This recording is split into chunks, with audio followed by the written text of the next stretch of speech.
One particular project that I wanted to share with each of you today, one that's near and dear to my heart, is a job that I did out in the Pacific Northwest. A team of engineers was selected to go out and do an evaluation of a Department of Defense location. I'll keep it confidential for now once you see the second slide.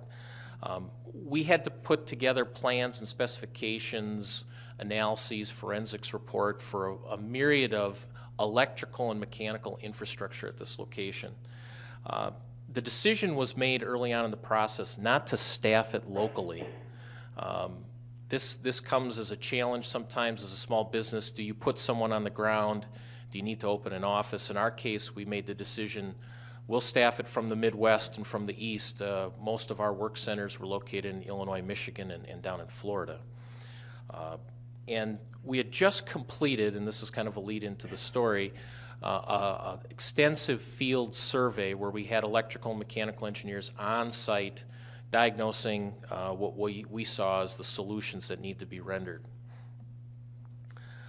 Our client experienced a catastrophic outage of their equipment. About 40 MVA load was dumped due to what was perceived at the time and is still being litigated, but operator error. This happened at about 1400 hours on the 8th of July. I received a call then the next morning at 0700 hours, so in less than 24-hour turnaround. And as the story goes, I was sitting in Rapid City, South Dakota, actually. And not that I vacation all the time, but it happened to be on another vacation. I was with my wife and daughter, and we were headed to Mount Rushmore. I took the call. I was sitting at a Starbucks that morning conducting work because we didn't have to go anywhere for a couple hours.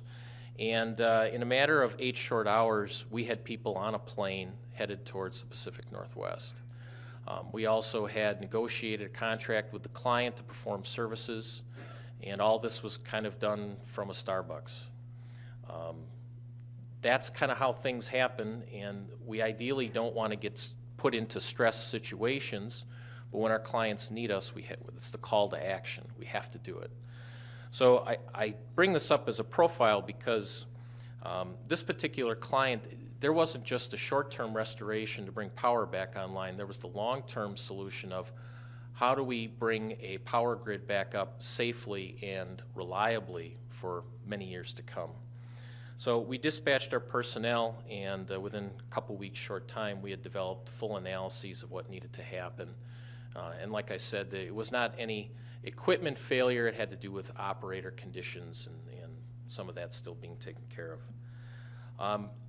Some lessons that were taken away and that we impart on engineers in our company. Again, I mentioned our 11 distinguishing traits. It's about setting the culture or changing the person's mindset. Some may view this as maintenance work or just call out. We see it as exciting.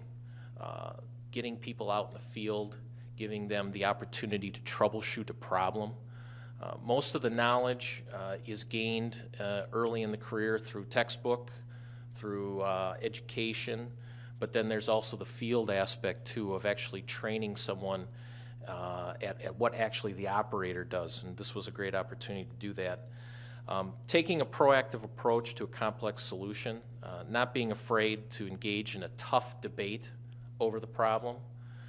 That doesn't come easy. Engineers from time to time will focus too much on the technical concept. In this case, you have to be willing to step out and have a tough debate about what the real solutions are. And then, of course, safety focus. Safety is paramount to everything that we do, and we cannot put people in the line of danger. So again, another lesson here as we build engineers up, as we're trying to be attractive to future engineers who want to come to our companies, we have a strong safety culture, and that's paramount as well. And then ultimately what happened out of this project profile, we provided training and instruction to our folks on how this process came to be and what the expectations are moving forward. So how do we get information today? How do we train future leaders, future engineers, people that we're trying to attract to our corporations?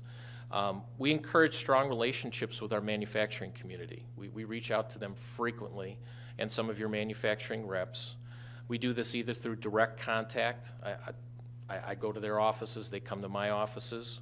We have people come conduct lunch and learns. That seems to be a good topic with engineers. They like to sometimes just conduct business while they're having a lunch. And then these industry forums similar to what we're doing today. All project managers and engineers are encouraged to achieve licensing, credentials, continuing education. Jim mentioned that there are webinars and tools that are made available through these media that are going to be beneficial to future engineers.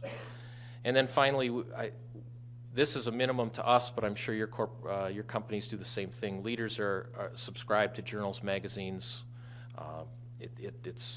That goes without question. The idea is that it's imperative leaders are mentoring those that they protege and other staff, that they're stepping forward and taking a lead and helping establish that culture, whatever your company culture may be.